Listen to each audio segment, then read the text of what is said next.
Good morning, students. 7th class. We are reading about your 6th chapter in science, which is physical and chemical changes. And for the understand chemical changes, we will do a activity with 6.5 and 6.6, and we are reading since yesterday physical changes. So activity 6.5 question is here, be careful while handling a flame. आपको आग पर या flame से संबंधित काम करते समय बहुत सावधानी रखनी है. Hold use hack saw blade with a pair of tongue. आपको जो है वो लोहे को काटने वाली एक आरी की पत्ती को लेना है और चिमटे की सहायता से उसके एक सिरे को पकड़ना है. Keep the tip of the free end of the blade on the gas stove. और जो फ्री एंड था उसका, यानी जहाँ से पकड़ रखा उससे दूसरा सिरा जो है ब्लेड का, उसको आपको एक स्टोव या गैस पे रखना है, फ्लेम पे रखना है. Wait for a few minutes. कुछ मिनट इंतज़ार कीजिए. देखिए, does the colour of the tip of the blade change. क्या ब्लेड का जो कलर है वो चेंज हो गया है. Remove the blade from the flame. हटा लीजिए फ्लेम से ब्लेड को. Observe the tip once again after some time. और फिर से देखिए ब्लेड के टिप को जिसको गर्म किया था. ठीक है. Does it get back it original colour. क्या इसका कलर जैसा पहले था वैसा ही हुआ या नहीं. In activity 6.1 and 6.2 above you saw that paper and a piece of chalk underwent changing in size. ठीक है. आपने देखा एक्टिविटी 6.1 और 6.2 में कि पेपर जो चॉक है उनकी साइज़ और आकार उनका बदलता है. इन एक्टिविटीज़ 6.3 एंड 6.4 और एक्टिविटी 6.3 और 4 में water changed its state from solid to liquid और फ्रॉम गैस टू लिक्विड. पानी की अवस्थाएं बदलती है ठोस से लिक्विड और गैस से liquid. In activity 6.5 the hexa blade changed colour on heating. और एक्टिविटी 6.5 में लोहे को काटने वाली आरी की जो ब्लेड है उसका रंग बदल जाता है गर्म करने पर. Properties such as shape, size, colour and state of a substance are called its physical properties. तो ये फिजिकल प्रॉपर्टीज़ हैं बच्चों एक किसी भी सब्सटेंस की. तो properties such as shape, size, colour, आकार, आकृति, रंग और अवस्था ऑफ ए सब्सटेंस एक पदार्थ की, ये गुण आर कॉल्ड फिजिकल प्रॉपर्टीज़ भौतिक गुण कहलाते हैं. A change in which when a change in which a substance undergoes a change in its physical properties is called a physical changes. तो your physical changes definition is here and you can do it from here. A physical change is generally reversible. Physical change जो होता है वो मैं आपको कल बता चुकी हूँ. I have told you in yesterday's video that physical changes have reversible and drive in both sides. In such a change to new substance is formed. In such a change no new substance is formed. और इस प्रकार के changes में it means in a physical changes such a change no new substance is formed. नया पदार्थ नहीं बनता है. Let us now consider the other kind of change. चलिए दूसरे प्रकार के जो परिवर्तन हैं उनको देखते हैं. Then the other hand here is chemical changes. रासायनिक परिवर्तन. A change with which you are quite familiar is the rusting of iron. एक परिवर्तन लोहे पर जंग लगना, इससे आप सभी परिचित हैं भली भांति. If you leave a piece of iron in the open for some time. यदि आप लोहे की किसी वस्तु या चीज़ को खुला छोड़ देते हैं कुछ समय के लिए एटमॉस्फेयर में, it acquires A film of brownish substance. तो इसके ऊपर भूरे रंग की एक परत जम जाती है. This substance is called rust. और इसे हम लोग आयरन रस्ट या क्या कहते हैं, लोहे पे जंग लगना कहते हैं. And the process of is called rusting. Rusting means जंग लगना और रस्ट मानी जंग. तो ये जो भूरे रंग की परत है ये रस्ट है और इस प्रोसेस को हम लोग वी कॉल्ड और we can say it rusting. Figure we will see in figure 6.2.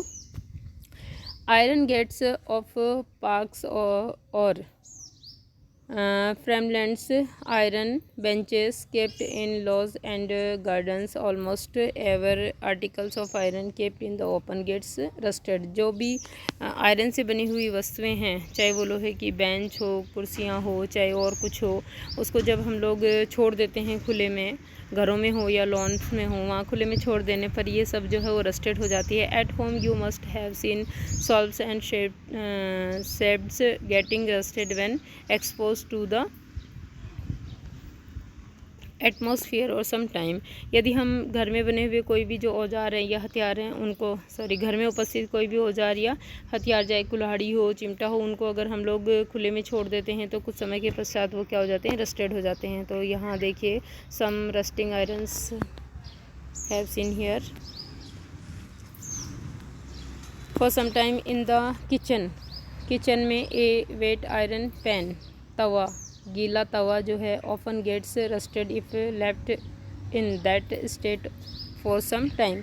यदि गीले तवे को किचन में कुछ समय के लिए छोड़ दिया जाए तो वो भी रस्टेड हो जाता है. Rust is not iron. Rust जो है यानी जंग जो है वो लोहा नहीं है. It is different from iron on which it gets deposited. ये आयरन से अलग है जिस पे ये जम जाता है. Let us consider a few more changes where no substance are formed with new substance are formed. Let us consider a few more changes. आइए कुछ परिवर्तन और देखते हैं जहाँ पर नए पदार्थ बनते हैं, जैसे यहाँ पर रस्ट बना है वैसे ही. ठीक है. So we will do the activity 6.6 to be demonstrated by the teacher. Teacher के द्वारा ये प्रदर्शित की जानी है. It is dangerous to look for long at the burning magnesium ribbon. बच्चों, यदि आप लॉन्ग टाइम तक मैग्नीशियम रिबन को जलते हुए देखते हैं तो ये आपके आइज़ के लिए हार्मफुल है. The teacher should advise children not to stare at the burning ribbon. तो टीचर को जो है वो स्टूडेंट्स को एडवाइस करना चाहिए कि वो जलते हुए रिबन को एक टकटकी लगाकर ना देखें. Get a small piece of a thin strip of ribbon of magnesium. Magnesium का एक फीता लेना है पतला आपको. Clean its tip with sand paper. और इसको सैंड पेपर से, सैंड पेपर क्या होता है, दीवारें रगड़ने के लिए जो पेपर यूज़ में लेते हो आप, उस पेपर को सैंड पेपर कहते हैं. तो सैंड पेपर से इस मैग्नीशियम के रिबन को रगड़ लीजिए, साफ़ कर लीजिए ताकि इसके ऊपर जो डस्ट है वो साफ़ हो जाए. Bring the tip near a candle flame. और अब इसको जलती हुई मोमबत्ती के पास लेकर आइए. It Burns with a brilliant white light. ये सफ़ेद ज्वाला के साथ जलने लगेगा. फिगर 6.3 हियर इज़, देखिए, magnesium ribbon burn with a bright flame, bright white colored flame. Figure 6.3, when it is completely burned it leaves behind a powder ash. जब ये पूरी तरह जल जाता है तो इसके पीछे जो है वो वाइट कलर की ऐश बसती है, यानी राख बसती है, एक सफ़ेद कलर की भस्म या चूर्ण बसता है. Does the ash look like the magnesium ribbon.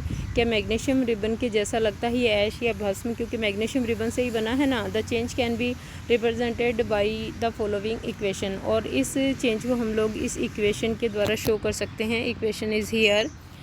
First of all, magnesium Mg plus oxygen, because when the burn magnesium in presence of air then it's include. ठीक है, तो ऑक्सीजन यहाँ से इंक्लूड हो जाएगी. Equals to, it means equals magnesium oxide MgO. तो जो new substance बनेगा, a new substance is format which is here and which is MgO, magnesium oxide. ठीक है. The equation here are different from those in mathematics. यहाँ पर ये गणित की इक्वेशन से अलग है. In equation of this kind the arrow implies becomes. यहाँ पे तीर के निशान का मतलब है होना या होता है. No attempt should be made to balance chemical equation at this stage. यहाँ पर केमिकल्स को, केमिकल इक्वेशन को जो है वो बैलेंस करने का प्रयास नहीं किया गया है. We know about the balance of equation in further classes. collect the ash and mix it with a small amount of water. अब इस ऐश को इकट्ठा कीजिए और थोड़े से पानी में घोलिए. stir the mixture aqueous solution. जलीय विलयन बनाइए. वेल, अच्छी तरह घोलकर इसको. Test the mixture with blue and red litmus paper. अब आपको इस मिक्सचर का रेड और ब्लू लिटमस पेपर से क्या करना है, टेस्ट करना है। Does the mixture turn red litmus blue, क्या ये मिक्सचर जो है वो रेड लिटमस को जो है वो ब्लू कर देता है। Does the mixture turn blue litmus red, और क्या ये जो मिक्सचर है वो ब्लू लिटमस को रेड कर देता है। On the basis of this test, इस टेस्ट के आधार पर, test how do your classify the aqueous solution, आप इस जलीय विलयन को किस तरह से क्लासीफाई करेंगे या वर्गीकृत करेंगे कि ये अम्लीय है या क्षारीय है, यानी ये दिस इज़ एसिडिक और basic. On dissolving the ash in water it forms a new substance, जब हम पानी में घोलेंगे इस ऐश को तो एक नया पदार्थ और बनेगा। This change can be written in the form of the following equation, और इस चेंज को हम लोग यहाँ पर इस तरह से लिख सकते हैं। Here is magnesium dioxide which is ash plus water, then magnesium hydroxide is made.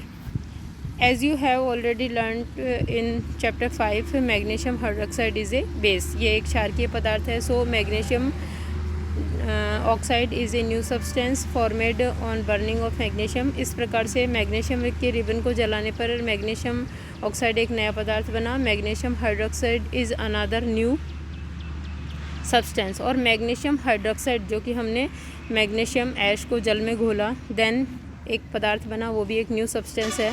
Formed by mixing magnesium oxide with the water. तो इस तरह से देखा हमने। Here is the chemical changes by the activity 6.6 and 6.5, or the further activities for the chemical changes we will do in your next video. Okay students, और यहाँ से आपको ये क्वेश्चन करने हैं कि जब हमने मैग्नीशियम रिबन को जलाया तो कौन सा सब्सटेंस बना, और फिर जो सब्सटेंस बना उसको जब हमने मतलब mixing with the water, then कौन सा सब्सटेंस बना है ना, विच सब्सटेंस इज़ मेड और which new substance is made, दोनों के नाम लिखने हैं यहाँ से आपको।